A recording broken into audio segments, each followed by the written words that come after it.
Wabarakatuh. Waalaikumsalam warahmatullahi wabarakatuh. Turun. Bismillah walhamdulillah. Allahumma salli wa sallim wa barik ala sayyidina Muhammad wa ala alihi wa ashabihi ajma'in. Amma ba'du. Para bapak, para ibu, wonten ibu. Oh, wonten. Kita di absen yang dimuliakan Allah.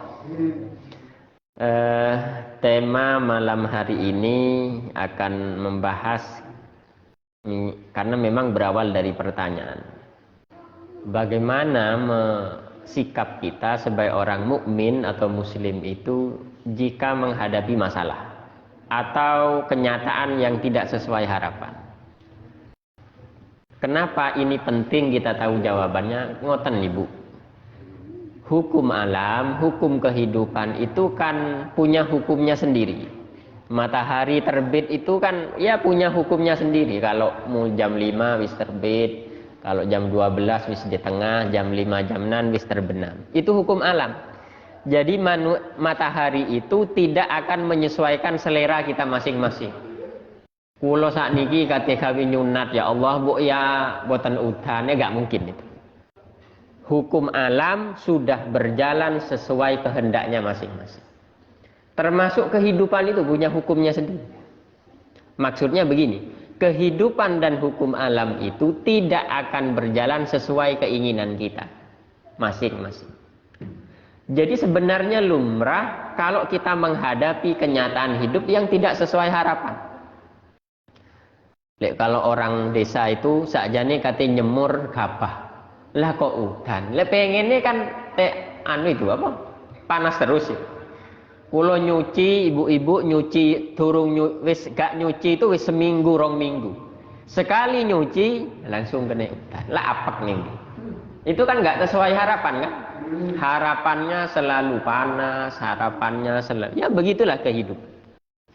Maka penting kita bertanya, gimana agama membimbing kita, memberi pedoman kepada kita saat menghadapi masalah-masalah seperti itu. Itu yang keseharian, yang kecil-kecil ya, masalah hujan, masalah apa namanya, dan seterusnya lah. Nah, bagaimana kalau masalahnya lebih besar? Nah, ini kan penting kita mencari jawabannya. Pun saya mulai dari sebuah cerita. Kemarin itu kan COVID-19. Ada banyak perusahaan mengurangi pekerjanya, ya merumahkan putus hubungan kerja atau PHK gitu. Nah, suatu hari teman saya kena PHK lagi. Itu menjadi sumber mata pencariannya. Nah, ini kan masalah. Nah, gimana sikap kita menghadapi masalah itu? Apa yang dilakukan teman saya, anaknya masih kecil, ya umur SD seperti ya, mas adik-adik itu. Ternyata istrinya ya kurang nerima. Sebelumnya tercukupi, sekarang itu wis kalang kabut pekerjaannya, sumber pendapatannya, minta cerai istrinya. Itu yang dimaksud jatuh ketimbang tangga dan dikencingi temannya. 3 kali double. Akhirnya apa sikap yang dilakukan teman saya? Ya sudah gak bisa, ya gimana yang menuntut cerai dengan alasan tidak memenuhi nafkah. Terjadilah cerai itu, artinya dia punya tanggungan nafkah terhadap anaknya, sementara dia harus serabutan dalam hal pekerjaan. Nah, apa yang kira-kira kalau begitu apa yang harus dilakukan? Teman saya sowan ke kiainya, ke gurunya, kemudian gurunya itu ngasih, ya wis, karena masalahmu ini tentang hanya masalah kecil sebenarnya, masalah pekerjaan. Ini wirid sholawat, baca 100 kali setelah sholat, wis kerja penting temenan, sholawat baca. Ternyata si sholawat si tetep ya ngelamar ke sana tolak, ya agak pandemi. Ya mencoba wirausaha bakul cilok, ya gak payu wis basi semua. Karena memang terkunci semuanya ya, 2 tahun kan itu, gak boleh keluar. Sowan lagi, gimana perkembangannya? Tetap Pak Kiai. Tetap serabutan maksudnya. Nggak stabil ya, anaknya sudah. Ya intinya kurang lah. Istri juga tidak bisa, bagaimana kalau balik. Ya tolak satu, belum cerai sampai tolak. Harus cerai itu. Dia ada masalah.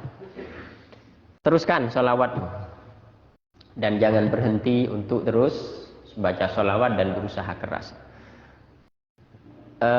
Setengah tahun kembali lagi, gimana hasilnya? Ya sudah Pak Kiai, umpama istri saya minta cerai, saya akan menerima itu dengan lapang dada, tapi saya akan terus bertanggung jawab. Lah itu nak, yang saya inginkan adalah kamu ikhlas menerima kenyataan itu, sepahit apapun itu. Wirid itu, sholawat tadi, bukan saya berikan dalam rangka kamu terus jadi wong sugih, tidak. Wirid itu biar mental kamu itu lebih punya sikap mudah beradaptasi dengan kenyataan, sepahit apapun kenyataan itu. Jadi dengan sholawat dia lebih legowo Pak. Nah ini hati-hati.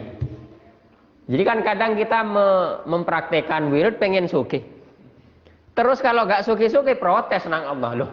Jari ini Pak Kiai itu lek meraktekno wirid iki sugih, lancar sama urusan. Lah kok ngono sok teh, apa kok sik ngono ae aku iki. Mulai wis memprotes. Padahal yang lebih penting dari semua itu sikap mudah menerima kenyataan, ikhlas menjalankan takdir dengan senang hati dan sukarela untuk menghadapi semua itu dengan penuh rasa syukur. Dan ini sikap mental yang sulit, tidak banyak orang memiliki. Waman ahsanudinan aslama wajhahu lillah. Siapakah yang terbaik agamanya dibanding orang yang punya sikap pasrah diri kepada Allah. Pasrah itu ya salah satu cirinya mudah menerima kenyataan hidup, mudah beradaptasi. Maka kalau judulnya hari ini, malam hari ini, bagaimana menghadapi kenyataan hidup yang tidak sesuai harapan, sikap yang pertama yang penting adalah terima dulu kenyataan itu dengan sukarela. Beradaptasi dengan keadaan baru. Yang tadi keadaan teman saya punya istri, punya pekerjaan, anak-anaknya tumbuh dengan baik, tiba-tiba saja diputus semua. Itu kan suasana baru. Kenyataan itu Pak. Gak bisa disangkal. Gak mungkin kita andai saja saya tidak menikah dengan perempuan itu dulu. Gak bisa itu. Kenapa? Karena berandai-andai itu tidak merubah kenyataan. Jadi yang lebih penting, yang paling penting pertama kali kalau kita menghadapi kesulitan dalam hidup ini, kenyataan yang sangat menyakitkan, terima dulu itu kondisi dengan sukarela. Seberapapun kita tidak nerimanya, ya wis Pak, aku nerimo mek 30%. Gak apa-apa Pak. Latih terus itu. 40, besoknya 50. Kenapa? Kalau kita menyangkal kenyataan, justru itu akan membuat kita lebih terpuruk, lebih sakit hati, lebih nelongso hidup. Nah, itu. Oleh karena itulah Al-Quran memberi arahan. Walau annahum radu bima atahumullahu wa rasuluh. Andai kata mereka itu radu, benar-benar ridho. Ridho itu bahasa Arab. Bahasa terjemahnya mungkin rela, mudah menerima kenyataan. Andai kata orang-orang itu benar-benar ridho, benar-benar rela, benar-benar melatih dirinya untuk punya sikap mudah menerima kenyataan. Ma atahumullah wa rasul. Apa yang sudah didatangkan, diputuskan oleh takdir-takdir Allah itu. Waqalu, dan mereka berkeyakinan, berkata, berpandangan, berpikiran, hasbunallah, cukuplah Allah sebagai penolong keterpurukan saya itu. Sayu'tinallahu min fadlih, balasannya Allah akan memberi fadilahnya. Bisa pertolongan, bisa dipermudah, bisa lebih dibuat legowo sikap batinnya. Awalnya 30, tapi oleh Allah dibantu, 70. Lumayan, iso gerak wis. Ketimbang sik legowane sik 20. Wis loro kabeh niku. Karena posisinya kan belum bisa merubah kenyataan kan, Pak. Maka yang kita bisa rubah adalah sikap kita sendiri. Itu arahan Al-Quran.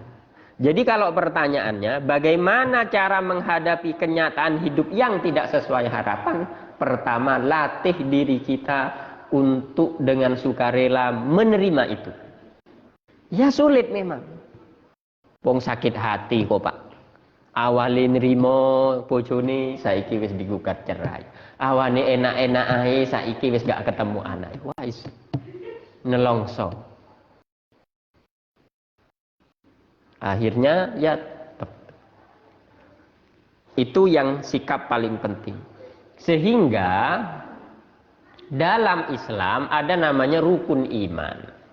Dan salah satu rukun iman itu adalah percaya kepada takdir. Rukun iman yang keenam itu kan tentang takdir. Percaya kepada penetapan-penetapan Allah.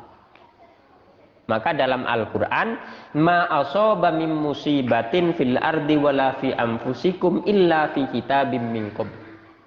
Tidak ada peristiwa yang menimpa kamu. Yang terjadi di bumi, COVID-19 itu sudah takdir, Pak. Wa fi anfusikum, dan yang menimpa kamu, baik kamu itu kesandung, baik itu sandalnya hilang satu setelah dari masjid ini. Illa fi kitabim min qablu, kecuali itu Allah tahu itu semuanya. Hatta daun yang akan jatuh itu daun yang mana, pohon yang seluruh dedaunan di muka bumi Allah tahu. Saya tiba-tiba ditelepon oleh Ustadz Iwan siang-siang tadi, Ustadz bisa gantikan ini. Awalnya rencananya kan Ustadz Wasian. Ya karena saya hadirnya itu takdir sudah. Ustadz Wasian nggak bisa lah, kok saya yang bisa? Kan tidak direncanakan itu. Illa fi kitabim, kecuali itu sudah atas pengetahuan Allah. Maka kita diminta percaya wis Allah itu maha tahu, maha mengatur segalanya. Sebagai orang beriman, pandangan kita, aku wis pasrah. Oleh karena itu kita diminta beriman dengan takdir Allah. Nah, kalau Bapak Ibu bertanya, oh, apa manfaatnya ya Bapak Ibu beriman kepada takdir Allah itu? Ayatnya juga menjelaskan, likaila ta'sau 'ala ma fatakum wa la tafrahu bima atakum.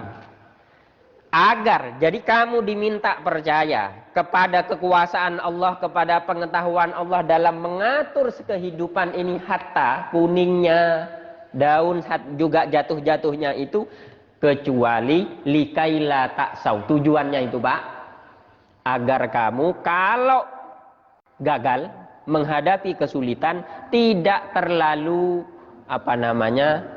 tidak terlalu sedih.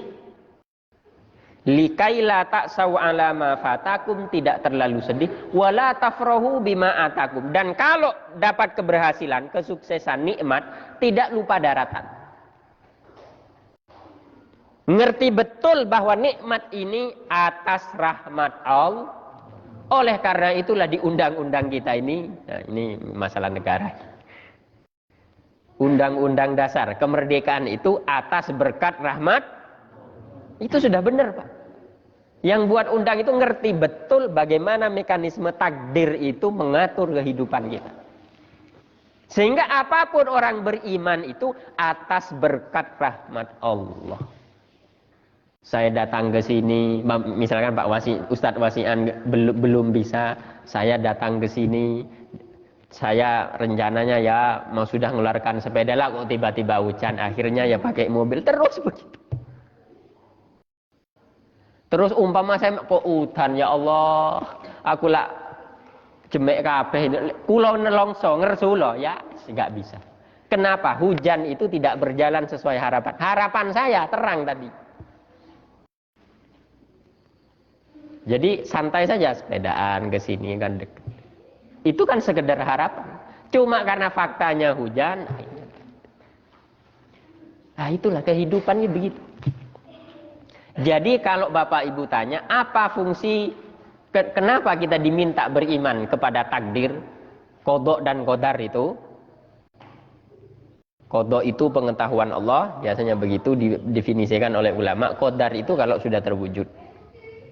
Kenapa kita diminta beriman kepada yang pengaturan Allah itu? Likaila ta'sau ala ma fatakum. Jika engkau gagal, gak terlalu sakit hati. Karena sebagai orang beriman, tahu betul itu sudah aturan keputusan Allah. Raditu ya Allah, aku rela ya Allah sebagai orang beriman, hamba tunduk. Sehingga inilah yang disebut bekas-bekas sujud itu. Fi wujuhihim min atharis sujud. Kita sujud di hadapan Allah wajib 5 kali dalam sholat. Sholatnya kan 5 kali. Selain sholat sunnah. Kita diminta sujud. Itu sujud tunduk terhadap pengaturan-pengaturan Allah. Lah kok giliran dapat masalah dia mau menentangnya. Ya Allah kok ngono. Terus apa bekas sujudnya? Dampak sujudnya kalau begitu itu. Nah, ini penting, Pak.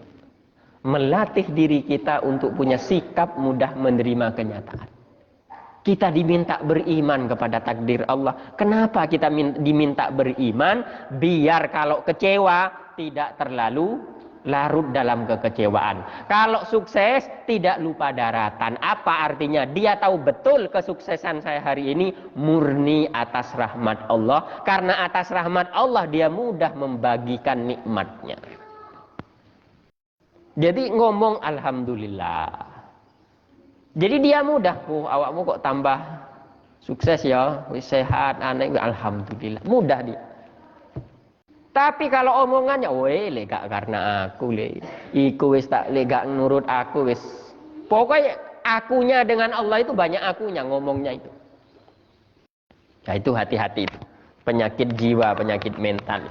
Lega karena saya Pak, lega karena saya ini Pak. Pokoknya kalau presentasi itu kebanyakan sayanya.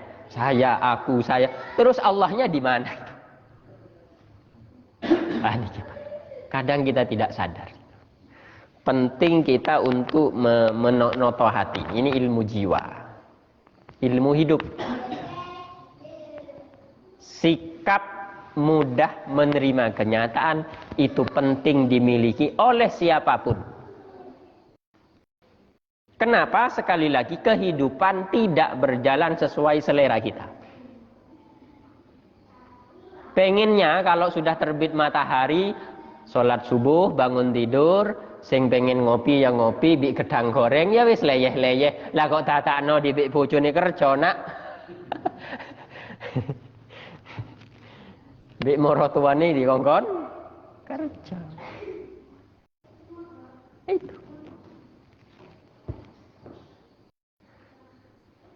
Itu penting. Jadi yang diperlukan pertama kalau kita menghadapi masalah, latih diri kita untuk punya sikap mudah menerima kenyataan. Ya dilatih 10%. Enggak Pak, ya manusiawi lah Pak. Aku kok ireng Pak yo. Wis ndek ireng. Ngantukan. Aku kok gak pati ganteng ya ketimbang aku dibanding Mas. Kan gantengan niki kula. Tapi lek mikir niku tok ya stres, Pak.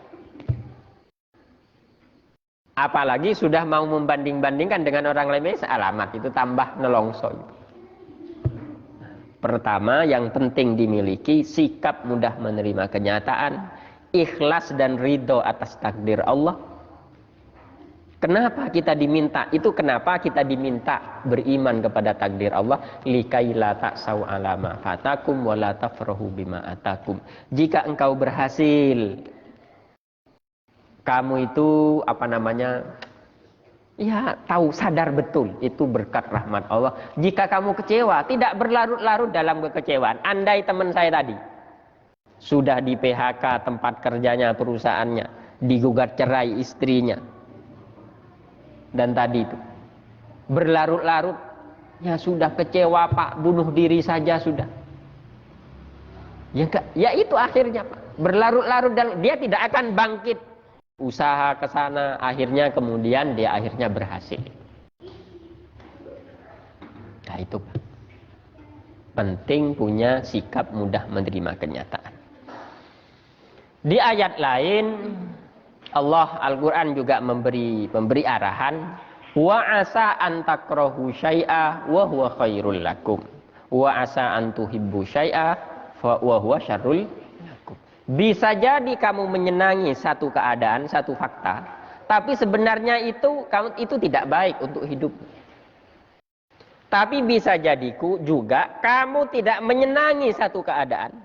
Diputus kerja, digugat cerai, anaknya angil diatur. Kan nggak senang kenyataan. Tapi bisa jadi itu baik untuk. Baik ya opo Pak digugat cerai itu. Kan biasanya sih ditanya itu. Tergantung respon kita. Oh, apa saya yang perlu koreksi? Selama ini saya terlalu semena-mena pada istri. Tidak pernah menghormatinya. Sekali saya dapat masalah, istri saya gugat. Mungkin wis mendem 10 tahun nikah dengan saya, baru kali ini dia berani mumpung saya ada masalah. Kan siapa tahu begitu. Jadi yang lebih penting itu koreksi diri itu. Jadi diputus kerja itu apa baiknya sih Pak? Itu keadaan tidak enak. Siapa tahu dengan begitu kamu diminta untuk meningkatkan skill atau kompetensi kamu. Entah itu kamu berlatih lagi, ikut kerja orang lagi dengan suasana baru yang tadi di pabriknya ini. Suatu saat kamu belajar ilmu ini, kamu kerja di pabrik ini, kamu ternyata lebih sukses. Kita tidak tahu artinya apa Pak? Tergantung respon kita. Keputusan Allah itu baik semuanya, tergantung respon kita. COVID-19 itu takdir. Apakah COVID-19 itu baik? Karena dari Allah, apa saja yang datang dari Allah itu kan baik ajarannya. Yang tidak baik kalau dari kita. Ya baik itu kayak meskipun yang mati banyak. Terus apa baiknya Pak? Tergantung respon kita. Kalau respon kita terus mengadakan penelitian, terus ya gimana caranya menangani virus ini? Penelitian ditingkatkan. Akhirnya ilmu pengetahuan berkembang. Terus yang sekolah-sekolah di-online-kan semua. Teknologi terus berkembang. Dulu sebelum COVID mana ada orang berpikir ngaji online itu. Mungkin kalau di kota biasa Pak. Itu di pelosok-pelosok semua. Sekarang itu ngajinya online, hanya makhluk kecil bernama COVID itu. Virus coronavirus itu. Itu yang merubah sekarang. Jadi tergantung responnya kita. Setelah itu pengetahuan kita tentang vaksin, tentang obat, menjaga kesehatan bertambah. Oh kalau makan ini dampaknya ini, kalau makan ini dampaknya ini. Kita bertambah sudah. Apa saja yang membuat daya tahan tubuh itu bagus, kita sudah mulai tahu sebab COVID itu. Negara juga mikirkan itu, menteri dulu rumah sakit itu ya kurang diperhatikan lah kapasitas. Kita tahulah Saiful Anwar itu. Akibat COVID itu mulailah gimana membangun rumah sakit yang lebih memadai. Tenaga kesehatan, alat-alat medis sudah mulai dipikirkan. Itu pengetahuan Pak. Dulu tahu cuma gak sadarkan. Kira-kira beginilah. Jadi Allah kira-kira hikmahnya itu ingin lebih menyadarkan kita pentingnya ilmu pengetahuan tentang virus, pentingnya tentang ilmu gizi, pentingnya tentang manajemen rumah sakit, pentingnya menjaga kesehatan, pentingnya teknologi dalam penyelenggaraan sekolah, pentingnya jual beli online. Dulu kalau beli ya harus ke pasar. Sekarang bisnis online itu menjamur. Titik-titik berangkarnya itu akibat COVID kemarin itu. Ya sekarang mulai dibuka lagi yang offline itu. Tapi orang sudah mulai enggan. Enakan online kok. Saya di kampus Pak. Kalau ngajar mahasiswa. Kalau disuruh datang ke lab bisa aras-aras untuk enakan online Pak. Ya sudah. Itu Pak sekarang berubah semuanya. Kira-kira begini yang ingin saya katakan. Kalau kenyataan itu dirasa pahit, mungkin respon kita yang masih belum mengetahui cara kita merespon belum mengetahui. COVID itu baik, tapi kalau itu terlalu banyak yang mati, ekonomi PHK banyak dan seterusnya banyak yang bisa berbisnis, berarti respon kita yang kurang memadai. Orang sekarang mulai berpikir, Masa untuk dapat uang bisnis offline tok? Yang online apa gak bisa? Ngaji juga begitu. Mungkin yang hadir ke sini hanya bisa dihitung. Berapa? 50, 30 ini? Saya nggak tahu apa bisa didengarkan di rumah masing-masing sambil nyetel. Kan bisa Pak. Sambil rebahan. Ini kan makhluk rebahan sekarang gara-gara COVID juga. Itu Pak. Jadi tergantung respon kita sebenarnya. Dirasa pahit apapun kenyataan itu kah?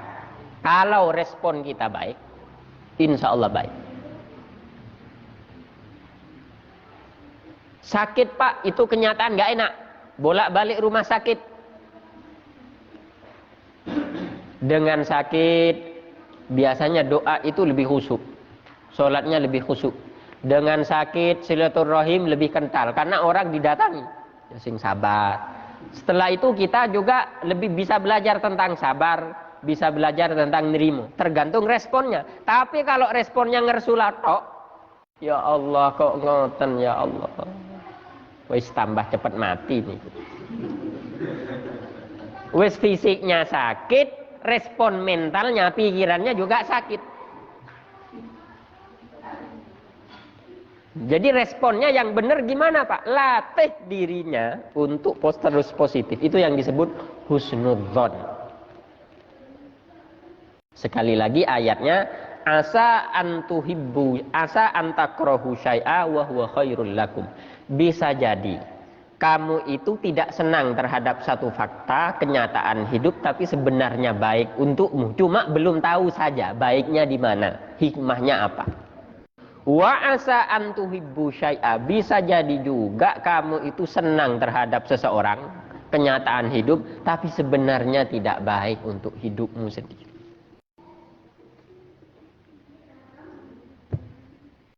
Makan sesuatu yang cepat saji, misalkan mie instan. Wah kan enak Pak sama mie telur setengah matang hujan-hujan begini. Coba makan tiap malam itu, tiap hari. Ya tinggal dilihat kolesterolnya nanti. Enak itu Pak. Maka bisa jadi kamu menyukai sesuatu, tapi sebenarnya gak baik. Menjaga pola makan tidak enak. Pengennya kita rawon kita makan, soto kita makan, sate gulai kita makan, pecel kita makan. Tiba saatnya kolesterol darah tinggi, sudah berhenti. Kita inginnya kan makan semua. Cuma itu kan kesenangan kita.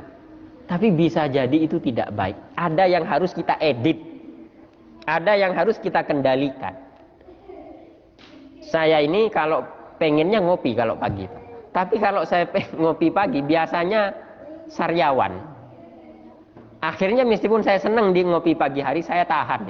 Karena kalau sudah sariawan nggak bisa ngomong. Itu Pak. Enak kopi di pagi hari, gedang goreng, mbek sarapan. Apa maneh mbek ngrumat manuk. Mbek rokokan.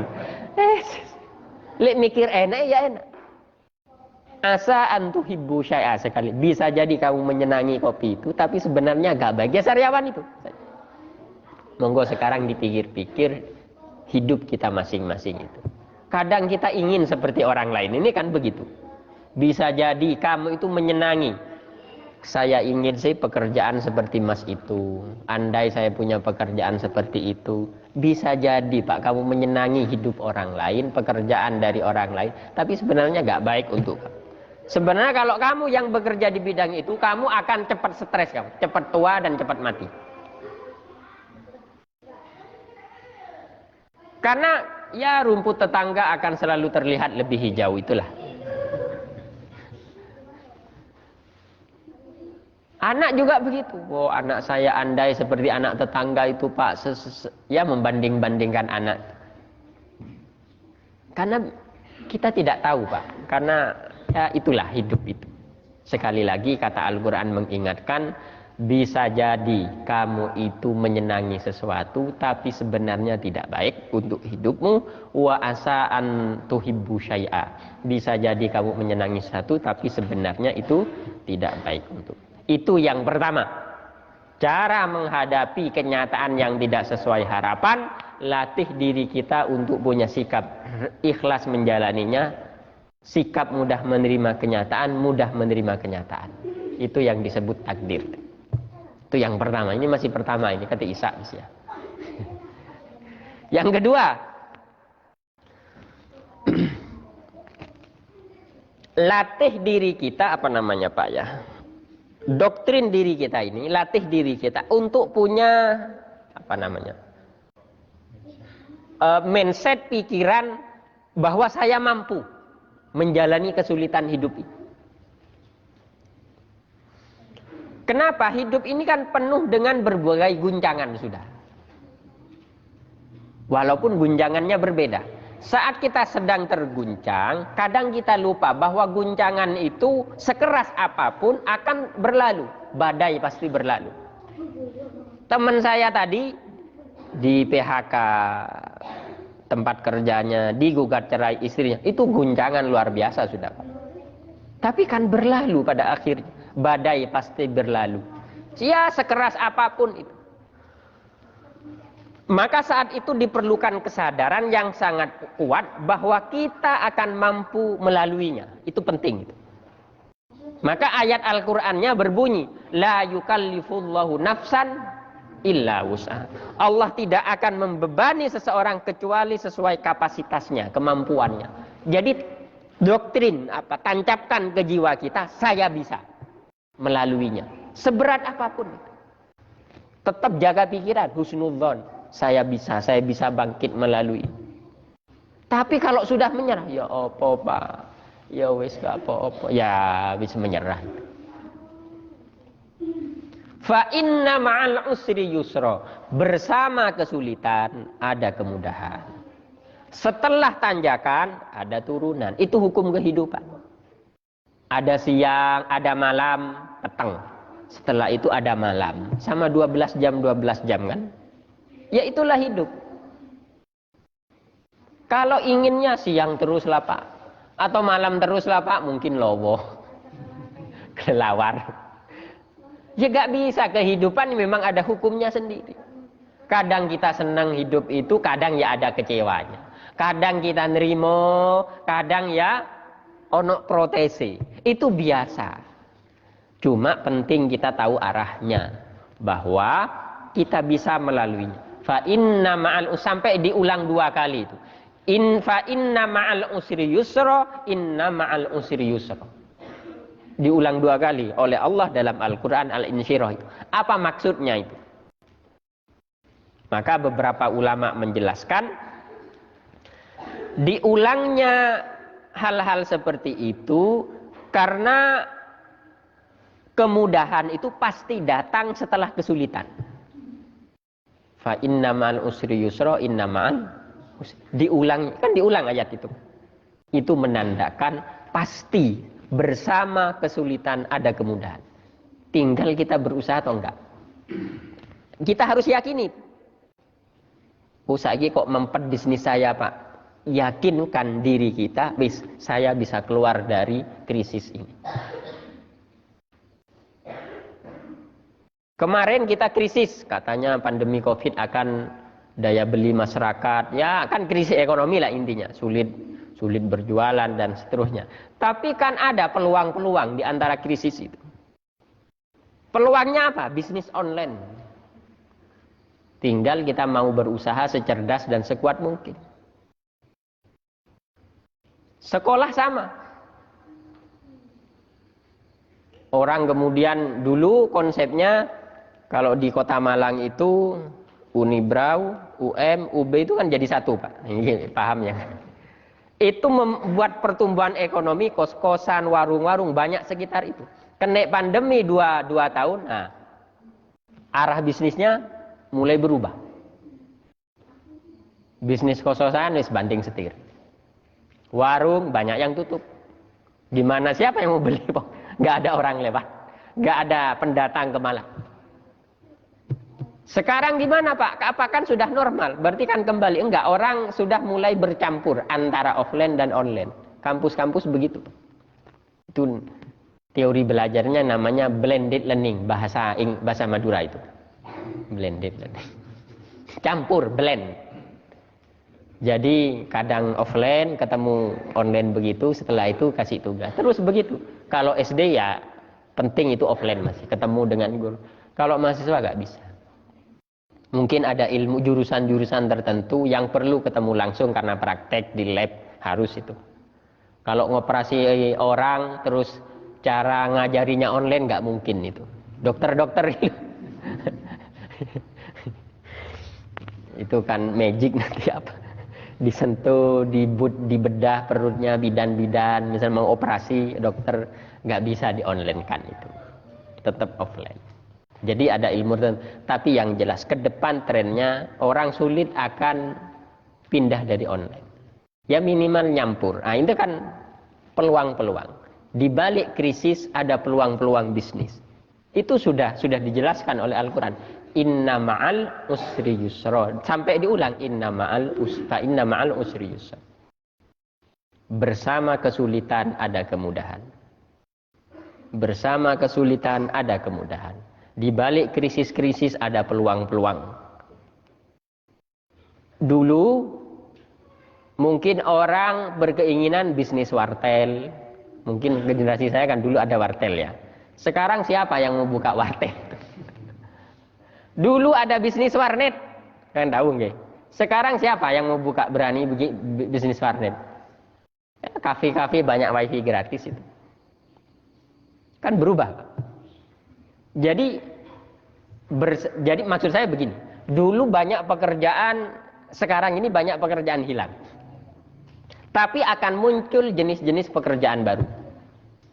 Itu ya begitu sudah hukum Allah. Fa inna ma'al usri yusra. Dulu penjaga tol ada orangnya. Sekarang siapa yang mau jaga? Sudah pakai kartu semua itu.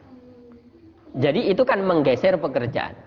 Penjaga wartel, penjaga counter. Nah, sekarang per rumah masang IndiHome semua itu. Siapa mau beli paketan? Sudah berubah. Itu kalau cerdas. Fa inna ma'al, di balik krisis ada peluang-peluang yang bisa dimanfaatkan. Fa inna ma'al usri yusra. Sampai 2 kali. Berarti itu pasti bersama Gusti. Tinggal kita saja. Mana peluangnya, mana kemudahannya. Sulit bidang ini, coba bidang itu. Nah itu. Setelah itu, seberat apapun, sekali lagi saya ulangi, kulluman 'alaiha fan. Badai pasti berlalu. Wa yabqa wajhu rabbika dzul jalali wal ikram. Yang kekal hanya zat Tuhan. Ya, krisis Covid ini berlalu. Mungkin selama 2-3 tahun kita dipersulit oleh coronavirus ini, yang kita kecilnya saja tidak tahu seberapa kecil, kok sampai menghebohkan 8 miliar penduduk bumi.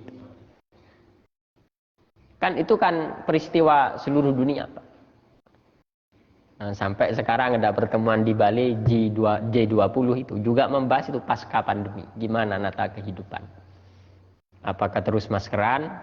Ya terus saja, jenis baru yang apa virusnya selamat. Ya itulah. Tapi ilmu kita tentang virus sudah lebih canggih dibanding 5 tahun yang lalu. Kita mungkin tahunya hanya virus babi, kemarin itu virus Spanyol, dan seterusnya lah. Oh, sampai anak kecil itu corona, oh tahu itu. Pokoknya corona. Nah itu Pak. Kullu man 'alaiha fan. Badai pasti berlalu, kesulitan hidup apapun ya kita akan lalu itu. Maka yakinkan diri kita, saya pasti bisa melewatinya sebagai pemenang, bukan sebagai orang yang kalah. Yakinkan dirinya. Sekali lagi, sikap pertama, mudah menerima kenyataan, ikhlas menerima kenyataan. Yang kedua, yakinkan diri kita bahwa kita mampu melaluinya. Inna ma'al usri yusra. Bersama kesulitan ada kemudahan. Itu penting, punya mental, pikiran, keyakinan seperti itu penting. Agama sudah mengajarkan, kamu harus begini. Tinggal kita mau melaksanakan atau tidak. Itu cara yang kedua. Ada pertanyaan? Ini kok agaknya ada yang ngantuk atau monggo Pak. Tidak kuatnya putus asa bunuh diri itu namanya bagaimana? Terus yang kedua apakah disolatin dan ditahlilkan?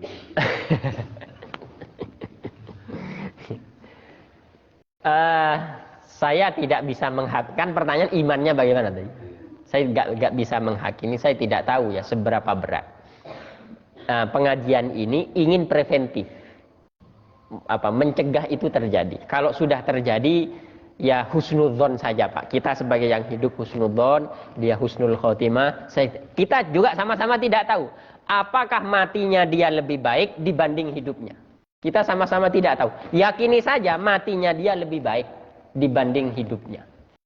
Kita tidak tahu apakah hidup kita sekarang lebih baik dibanding matinya kita.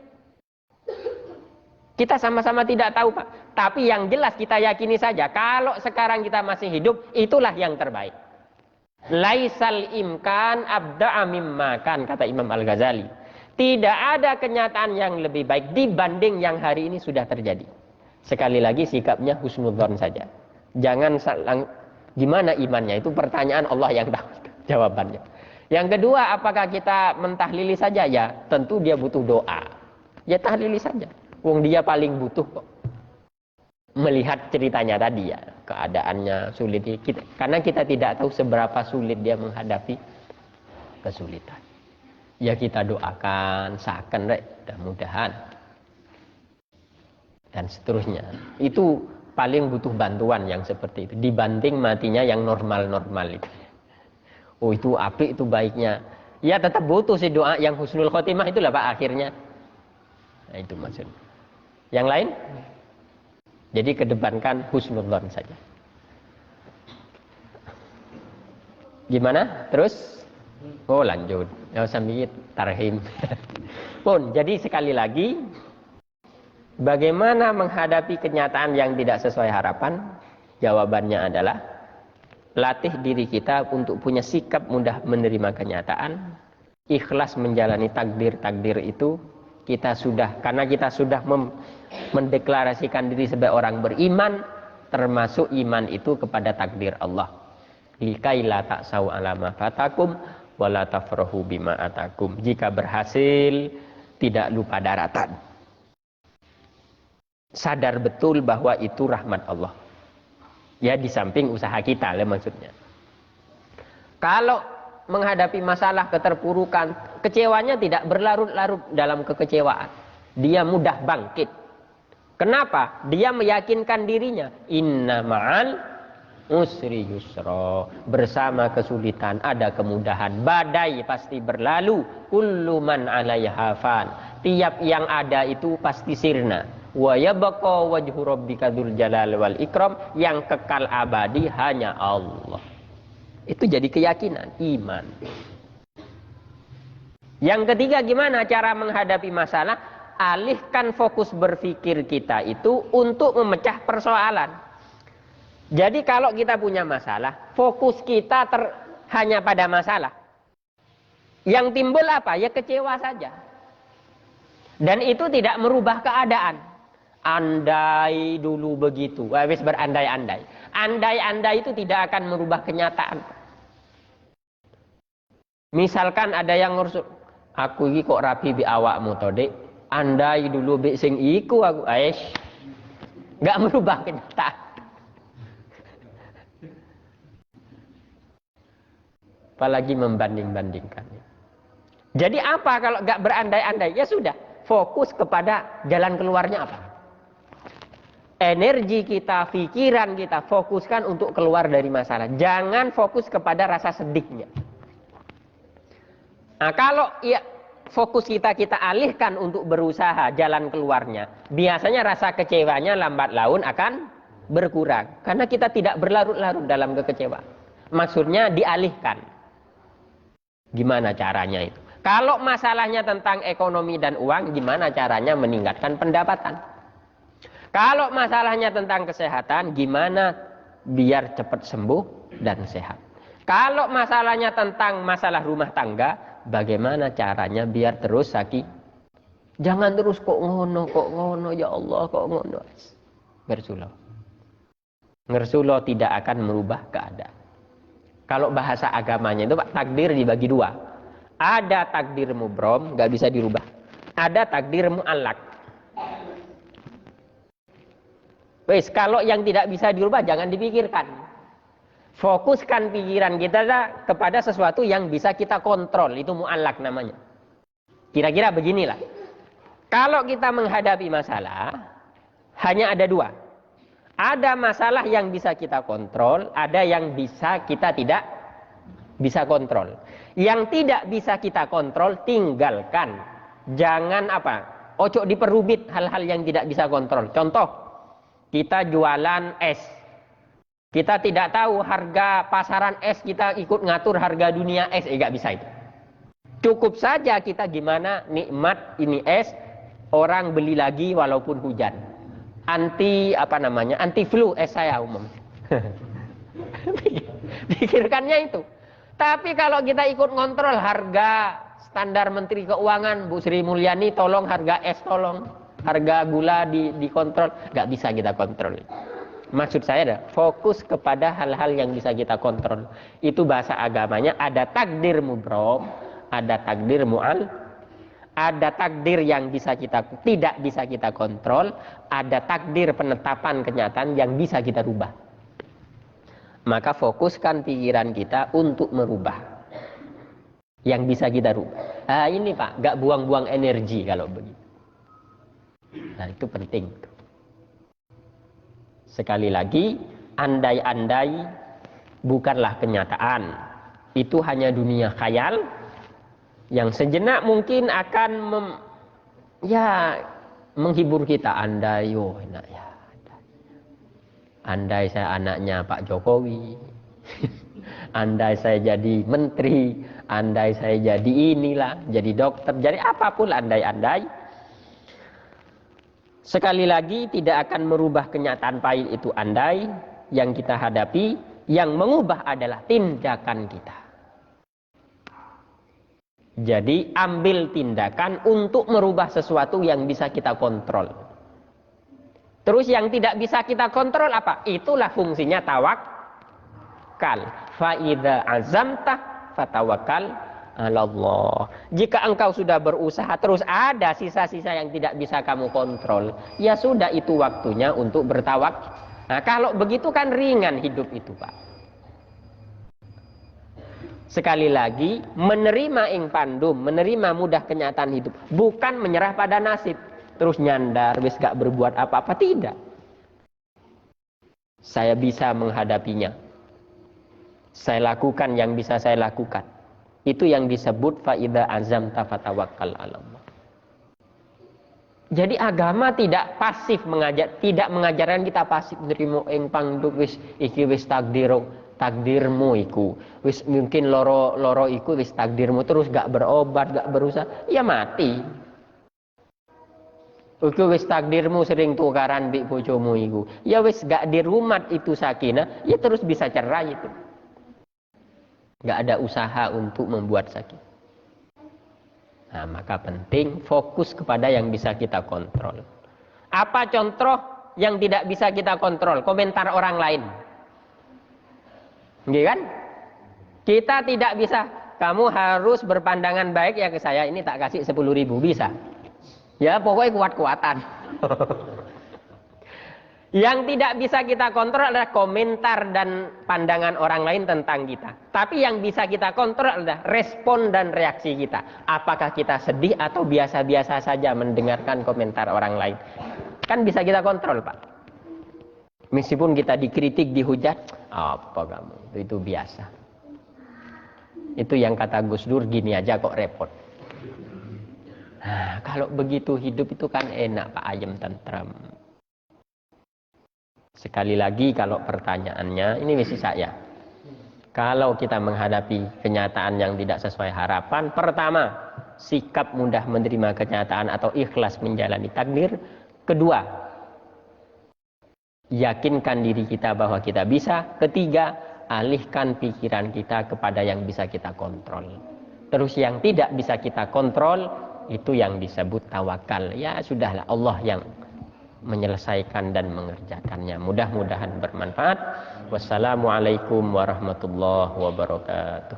Waalaikumsalam.